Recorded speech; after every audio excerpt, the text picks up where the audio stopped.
There was a lot of times that I didn't think I'd make it back home to Australia when we were over there in Gaza. I arrived during the ceasefire, and I was surprised because I thought, hey, we're at a ceasefire, maybe it'll be okay this time. But every day we would see children with gunshot wounds to the head, single shots, snipers to the neck and head. And I thought, for me, that was too much to tolerate already. But then that night when the ceasefire broke, it was 1:30 in the morning, and all of a sudden the bombs went off everywhere. The force of the bombs was so severe that our windows in our room had blown open, and I was thrown off my bed.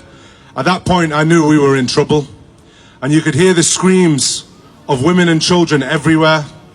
When we composed ourselves, we went down to the emergency department, and what I found was hundreds of children and women. There were so many bodies that they didn't even fit into the hospital. Within 30 minutes, all the analgesia, all the anesthetic had run out. I was cutting children's chests open with no analgesia on the streets of Gaza. So many of those kids died in my arms that night. Do you know, I remember there was one moment that really there was many moments that affected me, but there was one moment that really got to me, that put a light on in my head, that I said, I need to do something about this.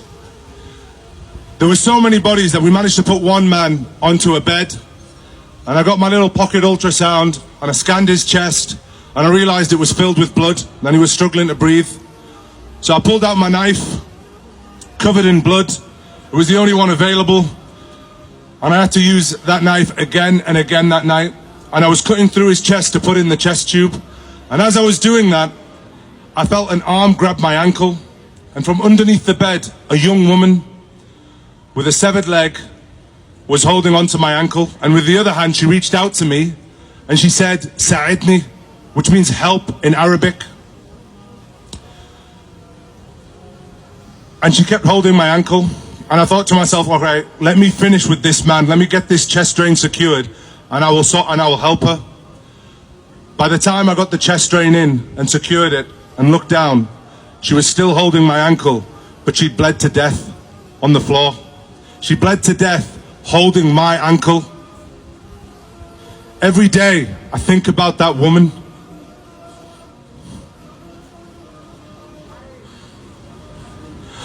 Think about how I let her down.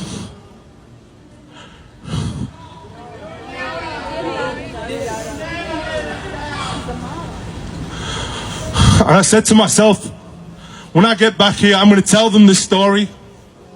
I'm going to change the course here in Australia. I'm going to tell my Prime Minister and Penny Wong, I'm going to tell them what happened that night. And I'm going to tell them what they need to do. When I took a moment to breathe, I went outside of the emergency department. There was still women and children everywhere. And we have to carry our identification on us all the time when we're there. And from my pocket, I pulled out my blue passport.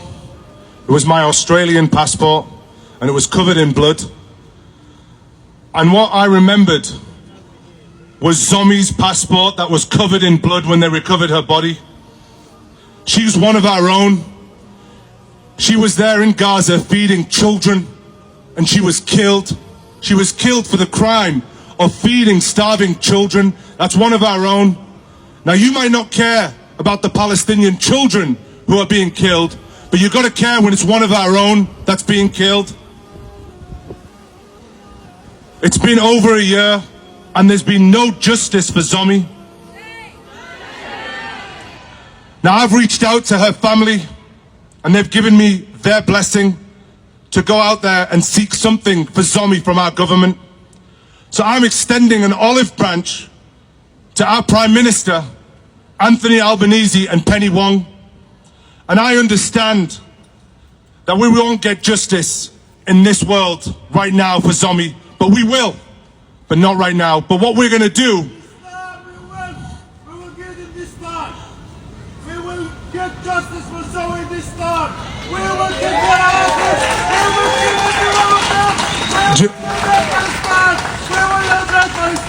I'm going to tell that to the Prime Minister.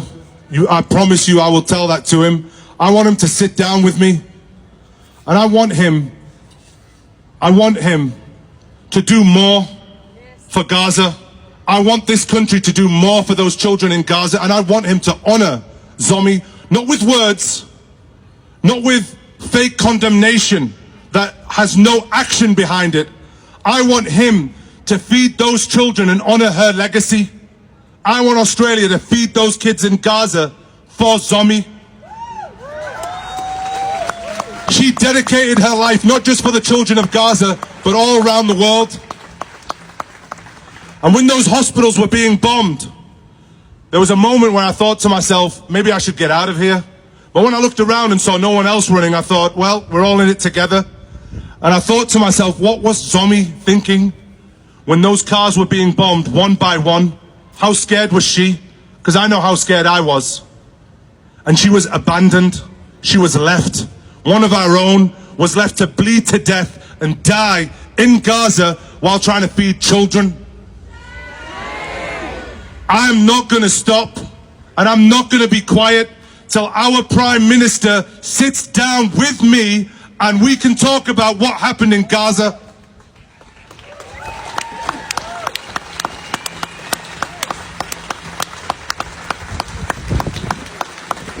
You know, when we were there in Gaza, it was crazy. I mean, it was wild. You know, they first started bombing the Turkish hospital, the only cancer hospital in Gaza. Then they bombed Nasser Hospital. Then they bombed the UN safe house and killed foreign UN workers. Then they executed the ambulance drivers. Then they started bombing the hospital that I was in. This was going on in Gaza, and we reached out to Penny Wong for help, and we heard nothing. We were abandoned.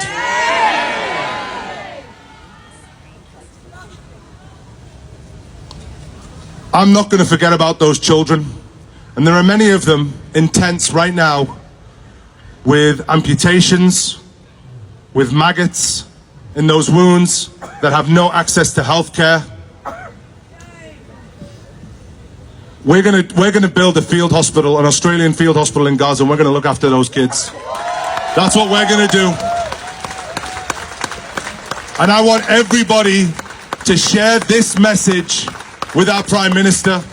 I will not stop and I will not rest until he sits down with me and we can have a little talk about Gaza. Thank you, everyone. Thank you.